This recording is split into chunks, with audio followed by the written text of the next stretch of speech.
Una de las principales razones por las que One Piece ha podido mantener su éxito durante casi 30 años es debido a que su autor, Eiichiro Oda, ha sabido mantener entretenidos a sus espectadores a través de las tramas que escribe para su historia. Y aunque a rasgos generales esto podría hacer que la obra sea bastante buena y entretenida en general, no se puede negar también que muchas veces todo esto se sustenta gracias a las tonterías de algunos personajes, los cuales han hecho o dicho cada cosa digna de ser muy especiales, si saben a lo que me refiero. Y en esta oportunidad hablaremos justamente de ellos, puesto que me encargaré de juntar a los que para mí son los 7 personajes menos inteligentes de todo One Piece. Ya saben, aquí no hablaremos específicamente de los tipos más avispados de sus barrios, pero bueno, prepárense y tómense un protector de neuronas, porque lo que se viene es una alta concentración de flechitas para abajo. Y sin darle más vueltas a esta intro, empecemos.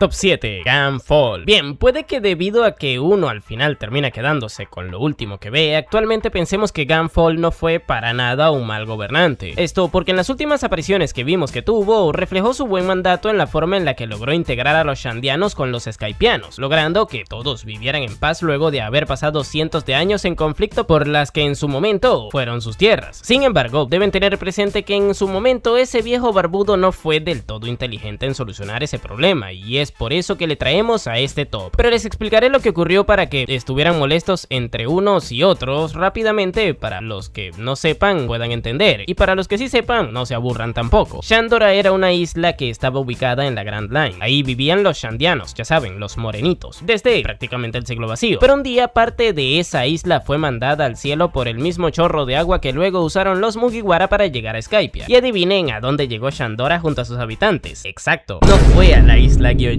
Pepito, porque fue mandada hacia arriba, no hacia abajo. Así que sí, se fueron a Skypiea. La cuestión está en que, estando ahí, les quitaron las tierras los Skypianos, y esto dio pie a que se pelearan por generaciones enteras para recuperarlas, ya que ahí arriba las tierras son muy valiosas por aquello de que es suelo fértil y pueden sembrar ahí. Pero bueno, ya entendiendo esto, ¿cómo solucionó esto el mente galaxia de Gunfall cuando le tocó gobernar Skypiea? Pues en un principio este tipo intentó dialogar con los Shandianos para llegar a un consenso, y esto podría ser bueno, ¿saben? A fin de cuentas, las cosas pueden llegar a arreglarse cuando las dos partes entienden la postura de la otra. Sin embargo, para que eso ocurra se debe saber comunicar bien lo que se quiere expresar, y es ahí en donde el mente galaxia de Gunfall demostró que seguramente tiene algún tipo de síndrome, ya que luego de ver cómo Wiper estaba muy enojado con su presencia y que no estuviera dispuesto a dialogar con ellos, no se le ocurrió mejor cosa que decirle, luego de aclararle que no podría devolverle todas sus tierras, que le encantaba tomar el jugo de calabaza que sembraba en ellas. ¡Oh my God! Gente, eso es como que fuéramos granjeros y no sé, que la vaca de Pepito se le escapara y se fuera a mis tierras, y que luego de que Pepito se enojara conmigo por ello, yo fuera a donde Pepito y le dijera: pues sabes qué, Pepito, no te devolveré a la vaca, en parte porque disfruto mucho tomar todas las mañanas un delicioso café con leche que ordeño de ella. ¡Qué rico! Una lástima que tú no puedas disfrutar de esa deliciosa costumbre. Y este ha sido uno de los diálogos más flechitas para abajo que he leído en todo One Piece, gente, ya que debemos entender que el objetivo de este viejo orate era el de llegar a un consenso, no molestar más a los Shandianos. Ahora, pongo a Gunfall en el último lugar porque, a pesar de ese tremendo error, aprendió de ello y al final logró redimirse como gobernante. Pero eso no quita que el tipo haya ido durísimo, y es por eso que es justo merecedor de abrir este top. ¡Qué buen servicio! Pero antes de continuar, por aquí les estaré dejando otro video que hice de la parte 4 de los mitos del fandom de One Piece. Échenle un ojo, que seguro que les gustará.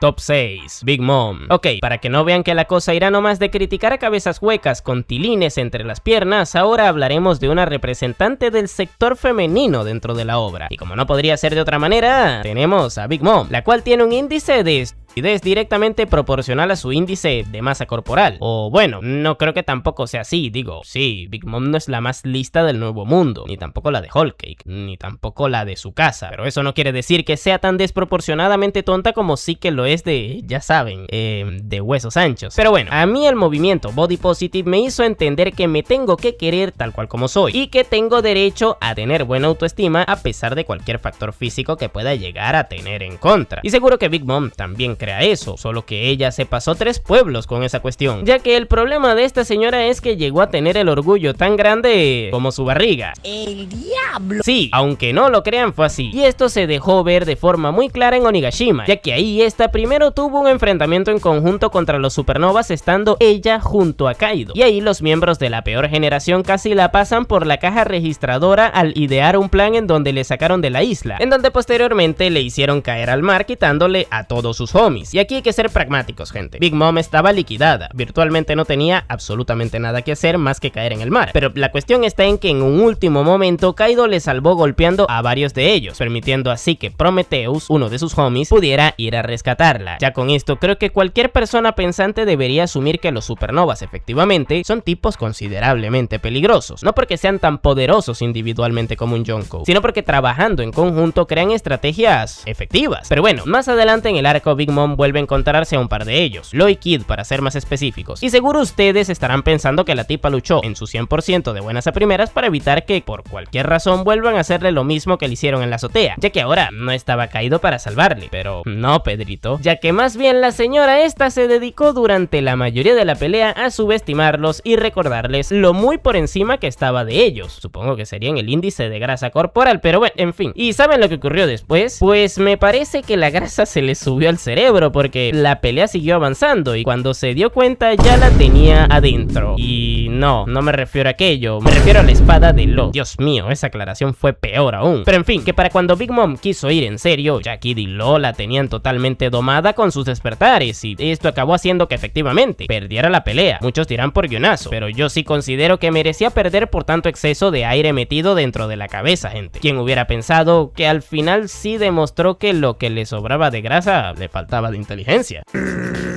¿Y qué fue, Kaido? Yo no sé, algo como que no me cuadra, algo como que no me está encajando, algo como que está mal. ¿Pero y qué fue, Kaido? ¡Sácame ese puerco de mi casa, coño!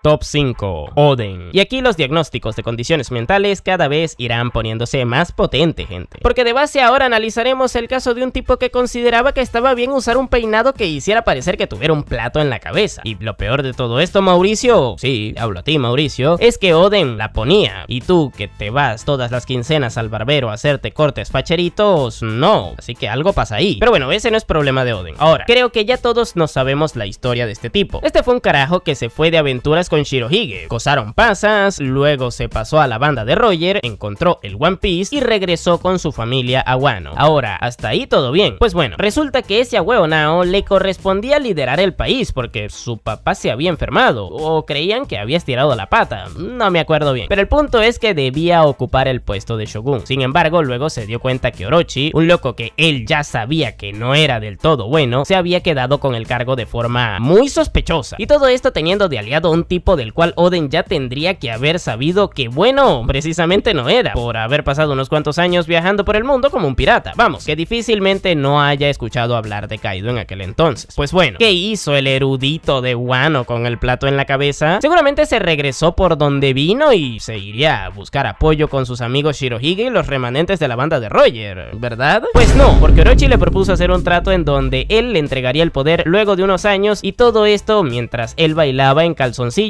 por la ciudad, cosa con la que Oden estuvo de acuerdo, y no solo de acuerdo, sino que de acuerdo y confiaba que ese mismo tipo totalmente sospechoso cumpliría su promesa. Pero claro, un errorcito lo comete cualquiera. Pues bueno, resulta que luego de haber transcurrido todo ese tiempo en donde Kaido y Orochi se establecieron y fortalecieron en el poder, llegó el día prometido. Y ahí evidentemente Orochi le dijo lo que todo el mundo sabía que le diría menos él, es decir, que efectivamente se sentara aquí y que se pusiera a pedalear si quería que le dieran el puesto. Oh my God.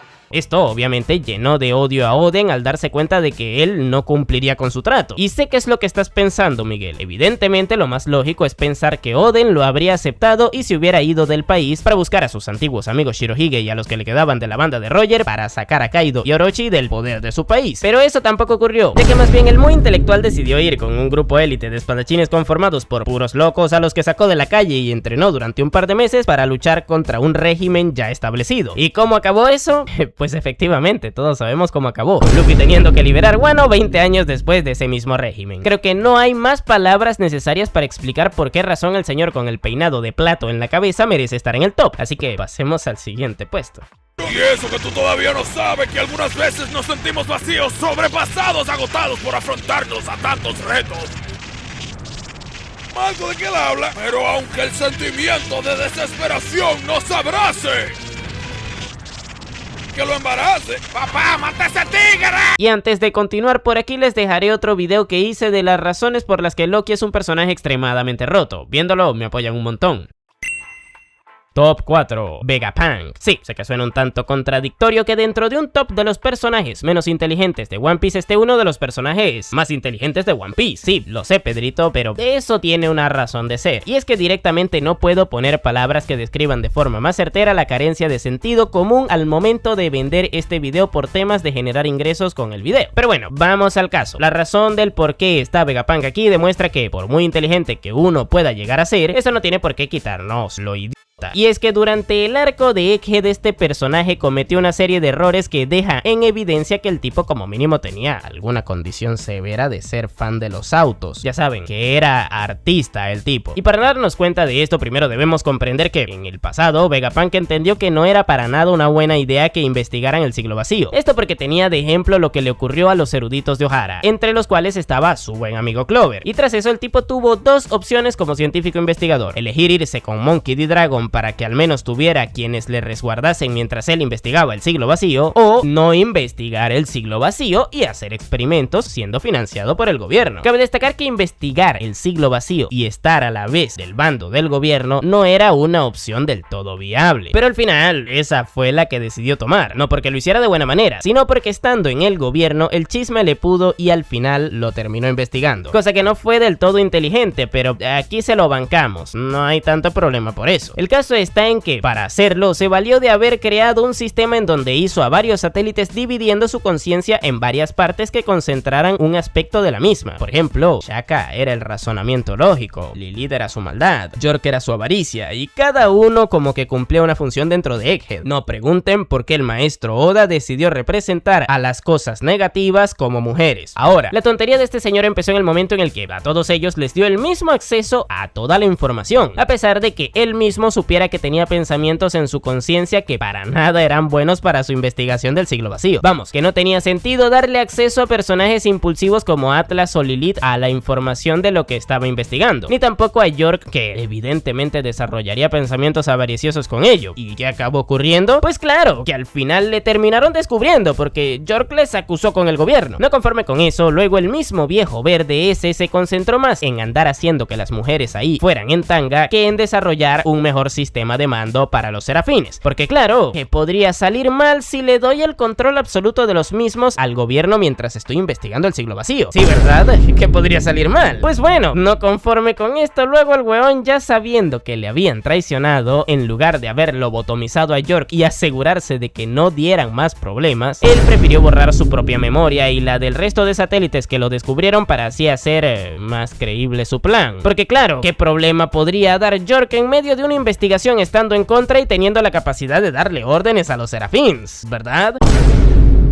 Pero es que no conforme con esto, luego tuvo el maravilloso plan de dejar una grabación en la que le revelaría al mundo sus investigaciones en caso de que lo intentaran silenciar desconectándole del servidor de los vivos. Cosa muy inteligente, de no haber sido porque la mitad de dicha grabación trataba de cómo se preparaba cafés y los probaba. Y como si esto no fuera poco, el muy inteligente decide esconder el Dendenmushi transmisor en un robot que estaba metido en la misma isla que el gobierno obviamente intentaría destruir al ir a intentar silenciarlo. ¿Y saben qué acabó ocurriendo? Pues que efectivamente parte de lo importante de ese mensaje se perdió porque el gobierno fue obviamente a intentar silenciarlo, porque claramente no era posible esconder ese transmisor en una isla abandonada por la mano de Dios en la que el gobierno mundial no fuera a visitar cuando le intentara silenciar. Esto recordemos con meses de antelación habiendo creado el plan, porque esto se preparó con tiempo. Pero bueno, sé que me extendí mucho con Vegapunk, pero esto fue para que quedara bien claro el punto de que a pesar de que fue un tipo muy inteligente, también fue un idiota. El contexto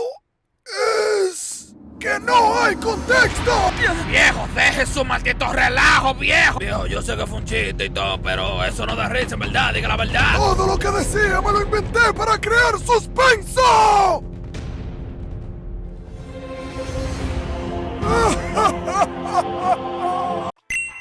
Top 3. Harald. Pero, ¿qué es peor que el tipo al que le sale todo mal por no ser consciente de lo que está haciendo? Pues efectivamente, el tipo al que le sale todo mal a sabiendas de lo que está haciendo. Y es aquí en donde el autodenominado peor gobernante de la historia de Elbaf, porque sí, él mismo se puso esa descripción en su lecho de muerte, entra en la ecuación. Y es que verán, tengo que avisarles que por lógicas razones se vienen spoilers de la trama de Elbaf, por lo que bueno, si no quieren aparecer en la segunda parte de este top, espero que no dejen comentarios de que los spoileé luego de que avisara esto. Habiendo dicho esto, la razón por la que Harald está aquí se resume a un simple hecho, y ese fue la de que a lo largo de la mayor parte de su vida este toripollo, porque tiene cuerpo de toro y mente de pollo, buscó aliarse al gobierno mundial, cosa que lo quiso hacer para alejar a Elbaf de su malvada cultura de ser una nación que saquea las riquezas de otras. Pero bueno, a priori este tipo tenía un motivo bastante interesante, no se los voy a negar. A fin de cuentas, China en la actualidad nos ha demostrado que ser un país de exportaciones a largo plazo da muy buenos resultados, y eso era en lo que Harald quería convertir Elbaf, solo que con el pequeño detalle de que se quería afiliar al gobierno mundial. Y aquí es donde el plan falla, ya que tú, Josué Daniel y yo sabemos que el gobierno bueno precisamente no es. Sin embargo, Harald no tendría por qué saberlo, por lo que no sería justo que le diagnosticáramos alguna deficiencia en la cabeza por ello. Ahora, la cosa está en que Harald tenía un amigo que conoció justamente en Mary Joyce, y ese era Shebek, un tipo que si de algo sabía, era de la historia de su mundo. Y él, como buen amigo, en uno de los reencuentros que tuvo, le explicó a Harald que lo que intentaba hacer era una tontería, ya que el gobierno le iba a traicionar tarde o temprano, cosa que bueno, era verdad, pero Harald no tendría por qué creerle a ese sujeto. A fin de cuentas no dejaba de ser un criminal, y no es como si, no sé, a pesar de ello le considerase su amigo, ¿verdad? Pero bueno, a conforme fue pasando el tiempo, Harald se fue dando cuenta que efectivamente el gobierno era más parecido a lo que Shebek le dijo que era, y no a la visión idealizada que él tenía de ellos. Y es aquí en donde la flechita para abajo empieza a aparecer. Ya saben, Harald cada vez se hacía más miembro del clan de los D, pero no de los D de One Piece, sino a otro tipo de Ds.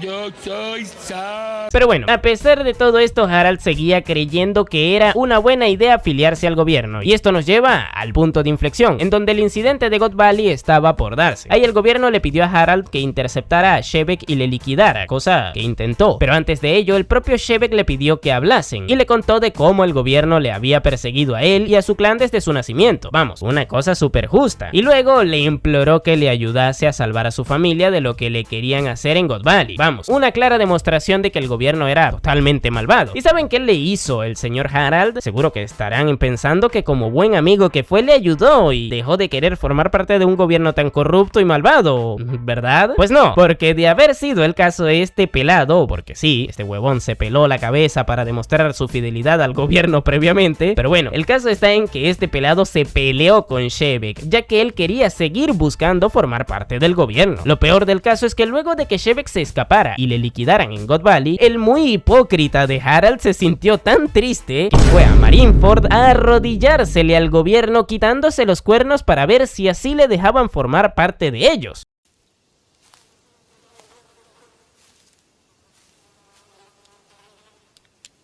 Menudo montón de mierda. Pero bueno, como si esto no fuera poco, el loco, ya habiendo sido aceptado, descubrió al ser un caballero divino que existía un máximo gobernante secreto que evidentemente iba en contra del principio de la existencia del trono vacío, en la que se sustentaba la supuesta igualdad que el gobierno debió haber tenido desde su creación. ¿Y saben qué hizo Harald al respecto? Pues evidentemente no le importó. O sea, este tipo se dio cuenta de todo lo corrupto que fue el gobierno durante gran parte de su vida y le siguió sin importar. Y lo gracioso de todo esto es que al final el gobierno efectivamente le traicionó e intentaron quedarse con el control de Elbaf, yendo totalmente en contra de lo que él quería. Y producto a eso, el huevón al final sí se dio cuenta de que durante gran parte de su vida estuvo siendo un imbécil. Traicionó a su mejor amigo, vendió a su país y lo peor de todo, obligó a su hijo, al cual no crió por andar arrastrándose al gobierno, a tener que liquidarlo para enmendar sus propios errores, creándole otro trauma más. Definitivamente Harald nos demostró que efectivamente lo que tenía de pelado lo tenía de idiota. Y es por eso que es justo merecedor de estar tan arriba en el top. De 5 estrellas. ¡Qué delicia! ¡Qué belleza! Top 2. Saturn. Gente, no se los voy a negar. Para superar el puesto anterior definitivamente hay que encontrar a personajes que ya directamente entran en la categoría de discapacidades. Pero efectivamente sí que los hay. Y para demostrárselo les traigo a un tipo al cual la única explicación lógica que podríamos tener para sus acciones es que en el fondo siempre haya sido un infiltrado del bando contrario. Y ese es Jay García Saturn, mi gente. Y es que los veteranos del canal ya estarán teniendo dulces recuerdos de lo que fue alguna vez el napo basado que hablaba semana a semana de lo intelectualmente superdotado que definitivamente no era este viejo. Y es que bueno, para empezar, las grandes hazañas que tuvo Saturn como miembro del Gorosei empezaron cuando, junto con el resto de ancianos, habían decidido que debían destruir a Emmet, el robot ancestral que intentó invadir Mary Joyce hace 200 años. Pues bueno, a pesar de esa decisión, a Saturn le pareció buena idea hacer todo lo contrario, ya que ordenó guardarlo en una isla en donde le pudieran investigar. Pero ¿quién sería lo suficientemente inteligente como para hacerlo? Pues supongo que todos estarán pensando que Vegapunk, pero eso es imposible. Nadie podría haberlo investigado en aquel entonces porque el único que lo hizo, que fue Vegapunk, ni siquiera había nacido. Pero bueno, supongo que Saturn fue tan intelectualmente superior que predijo su nacimiento, ¿verdad? Pues bueno, más adelante el tipo decidió, en su infinita sabiduría, experimentar con frutas del diablo y personas. Y no sé qué diablos hizo, pero tomó a una fruta del diablo, a una mujer embarazada, e hizo que la bebé que tenía la embarazada en su vientre acabara consumiendo de alguna u otra manera esa fruta. What? Y ustedes pensarán, seguro que es una fruta totalmente descartable por si la perdí en el proceso. Pues no, porque utilizó una fruta que es capaz de copiar otras habilidades de frutas, entre ellas la de los poderes de la fruta de Nika. Y bueno, uno pensaría que luego de haber tenido éxito y no perder esa fruta, él resguardaría a esa niña para usarla más adelante a su favor. Pues no, mis cielos, porque al final el muy superdotado decidió que era una muy buena idea dejar que se fueran de Mary Joyce y perder el control y el paradero de esa fruta tan poderosa. A fin de cuentas, que podría salir mal con eso más adelante, ¿verdad? Pues bueno, siguiendo con esto, luego cuando ya el weón se había percatado de que todo eso le había salido mal, luego de que Vegapunk le traicionara, se fue a Egghead a liquidarle. Y estando los Mugiwaras también ahí, en lugar de utilizar sus poderes letales para liquidarlos, como no sé, su mirada explotacabezas, sus bombas turboexplosivas o sus patadas que servían como aguijones venenosos extremadamente corrosivos, pues bueno, al final él decidió no usar nada de eso en su contra, razón por la cual todos ellos acabaron escapando con vida. Entre esto y muchas otras tonterías más que el loco este hizo, que no comentaré aquí para no alargar excesivamente el video, dejan bien en claro que en esta cabeza no había ninguna neurona funcional. Y es producto a eso que este tipo merece estar entre los deficientes más deficientes de todo One Piece. Cambia, madre, cambia. ¿Cuánto querés que te hable? Ahora se te hablé, te boté un saque y después es por tu bien, y tu madre, por tu bien, cambia, por tu bien. Por tu bien.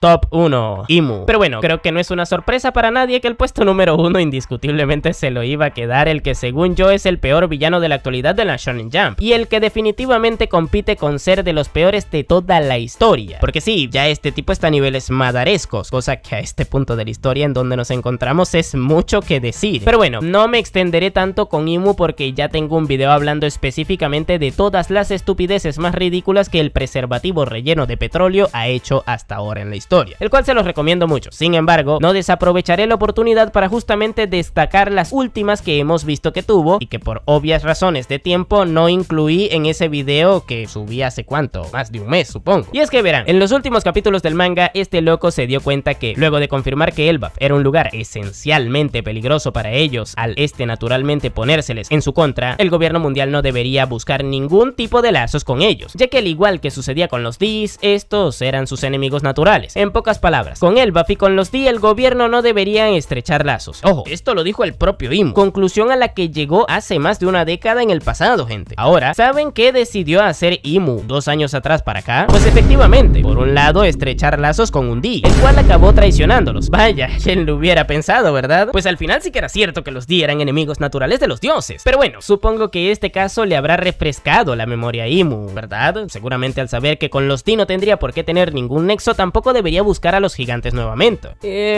Espera un momento. ¿Qué diablos fue a hacer Shamrock a Elbaf? No me digas que el loco fue a intentar reclutar a Loki para los Caballeros Divinos. Vaya, que podría salir mal, ¿verdad, Imu? Si tampoco es como que al final te haya dado problemas el haber reclutado a un gigante en el pasado dentro de ese grupo. ¿Saben lo peor de todo esto? Que a día de hoy existe gente que me intenta justificar que el gobierno mundial está bien escrito y que me dice que debo ser justo con Oda y dejarlo cocinar, porque según ellos me callará la boca en algún momento. ¿Y saben qué? Llevo desde el final de Wano criticando este tipo de decisiones que Oda toma, y hasta ahora él no me ha callado la boca en ninguna de ellas. Más bien sigue reafirmando lo que digo con cada capítulo que pasa. Pero bueno, supongo que habrá que dejarlo cocinar. Pero mientras, espero que me permitan seguirme burlando de las deficiencias neuronales que tienen los personajes que acaba escribiendo. Creo que es lo justo, así todos nos divertiremos. Mientras Oda escribe, nosotros nos reímos. Y cuando Oda termine de escribir, supongo que ustedes se reirán si al final tienen razón. Déjate de mamadas, Enrique. Eso es una mentira. Y bueno, gente, este fue todo el top. Puede que me haya saltado a algún mente galaxia más que haya aparecido en la historia, y de ser ese el caso déjenmelo en los comentarios, así como también cuáles serían sus respectivos top de intelectuales de One Piece. Yo por mi parte por aquí les estaré dejando más videos de mi serie de desmentir mitos falsos del fandom. Y ahora sí, sin nada más que decir, tú puedes llamarme Napo y nos vemos en el siguiente video.